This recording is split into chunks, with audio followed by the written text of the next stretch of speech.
साला आपल्या middle class लोकांसोबतच का होतो असं?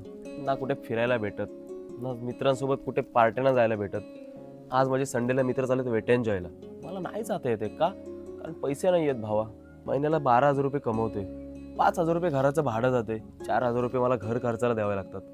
ढासळून ढासळून कुठे 2-3,000 रुपये माझ्याकडे शिल्लक राहतात. त्यातून पण मोबाईलचा बिल आहे, रोज येण्या जाण्याचा खर्च आहे. अरे खिशामध्ये काय हवंय का नको सांग मला? गरीब जन्माला आले म्हणून गरीबच नाही मारायचं मला. कमवतोय 12,000 रुपये मध्ये काहीच नाही होत यार, काहीच नाही होत. आई बापांनी शिकवलं, चांगल्या कॉलेजला शिकलो, चांगले मार्क मिळवले, त्यांना वाटलं मुलगा जाऊन आता चांगलं कमवेल. ते पण काय करणार यार? आज 2 वर्ष जास्त निघून गेली, 12,000 मध्येच काम करतोय मी. साला मिडल क्लास लाईफच वेगळी आहे. कोणाची सुखात असते, कोणाची दुःखात असते. तरी पण माणूस खचून नाही जात रे, त्यातून कसा वर निघायचा ते बघत असतो. पण एवढं मात्र आहे, भीक नाही कधी कोणापुढे मागितली.